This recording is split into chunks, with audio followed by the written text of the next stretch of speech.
Hey guys, welcome to my YouTube channel all exam study. आज की इस video में हमारा जो टॉपिक है that is what is register. ये कंप्यूटर के अंदर बहुत ही कॉम्प्लिकेटेड टॉपिक है। मोस्ट ऑफ द स्टूडेंट्स का बहुत ही ज़्यादा इसके ऊपर डाउट्स रहते हैं। क्या इसकी एक्सप्लेनेशन है, कितने टाइप के होते हैं, कैसे ये काम करता है। ठीक है, तो आज की इस वीडियो में आपको मैं बहुत ही आसान सी और मीनिंगफुल इसकी एक्सप्लेनेशन देने वाला हूँ। चलिए इसकी एक्सप्लेनेशन देखते हैं। सबसे पहले जाते हैं डेफिनेशन की तरफ। What is the definition of register, क्या है इसका मतलब। ठीक है, this is the memory location. ये एक तरह की क्या है, ये आपकी एक तरह की मेमोरी लोकेशन है। ठीक है, मेमोरी लोकेशन है विच holds the data for short interval during the process of data.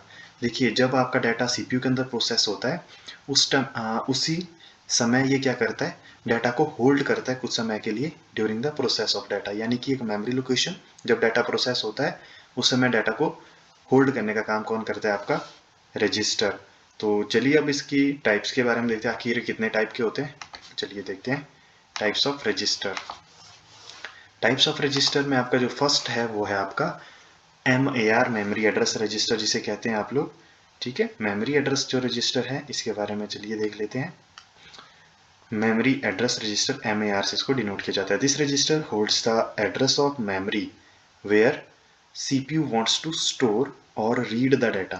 ठीक है, ये मेमोरी का उस एड्रेस को या फिर एड्रेस को स्टोर करता है। इसको ध्यान से देखिएगा। This register holds the address of memory where सीपीयू वांट्स टू स्टोर और read the data.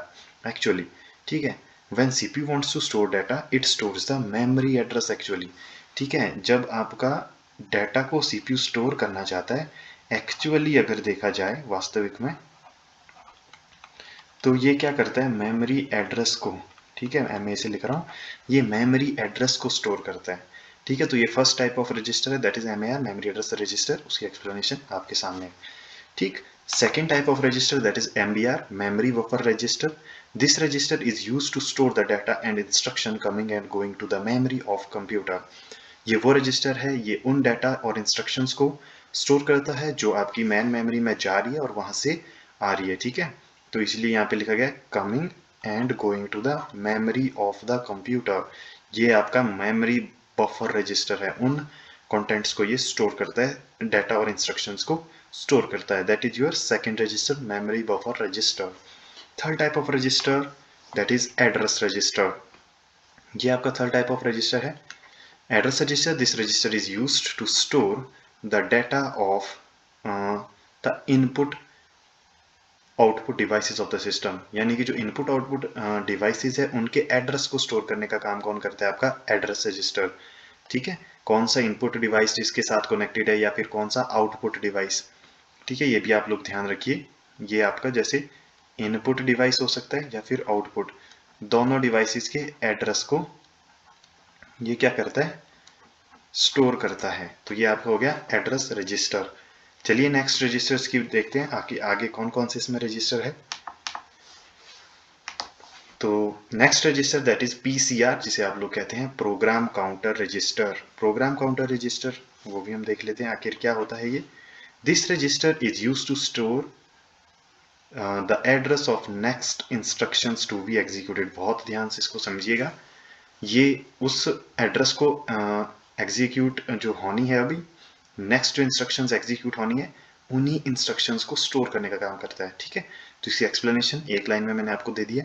This register is use to store the address of next instructions to be executed. तो ये है आपका प्रोग्राम काउंटर रजिस्टर। जो next अभी instruction execute होनी है उन्हीं इंस्ट्रक्शंस को, नेक्स्ट जो इंस्ट्रक्शन एग्जीक्यूट होगी, ठीक है, नेक्स्ट जो इंस्ट्रक्शन जो एग्जीक्यूट होनी है उन्हीं को क्या करता है, स्टोर करने का काम कौन करता है, आपका प्रोग्राम काउंटर। नेक्स्ट है आपका accumulator register. This register is used for ALU operations. ALU means arithmetical logical operations. ठीक है, तो this is accumulator register, it is used for ALU operations and stores the last result of ALU। यानी कि ALU ने जो आपका last result show किया है उसे स्टोर करने का काम करता है। जैसे कि मैंने ALU को कमांड दिया 2 + 2 दैट इज इक्वल टू 4। अब आगे मैं जो भी ऑपरेशन इसमें अप्लाई करूंगा वो अब इस 4 के साथ होगा। अगर मैं अगेन 2 प्लस करूंगा या फिर माइनस करूंगा, ठीक है, तो वो किसके साथ होगा, 4 के साथ होगा, क्योंकि ये इसका लास्ट रिजल्ट था।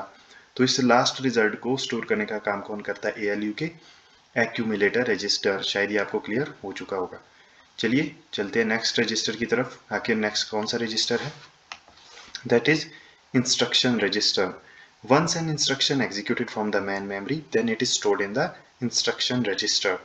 यानी कि एक बार अगर कोई इंस्ट्रक्शन एग्जीक्यूट हो चुकी है, ठीक है, एक बार अगर इंस्ट्रक्शन एग्जीक्यूट हो चुकी है तो दोबारा उसे मैन मेमोरी में उस इंस्ट्रक्शन को लेने के लिए उसे इंस्ट्रक्शन रजिस्टर के अंदर स्टोर किया जाता है, ताकि उसे कम समय के अंदर, ठीक है, शॉर्ट टाइम के अंदर उसे वहां से दोबारा एक्टिव किया जा सके। ठीक है, once an instruction executed from the main memory then is stored in the instruction register for the next time to use. दोबारा यूज करने के लिए उसे इंस्ट्रक्शन रजिस्टर के अंदर स्टोर किया जाता है, ये आप ध्यान रखिए। चलिए अब एक और रजिस्टर के बारे में देख लेते हैं, that is input output register.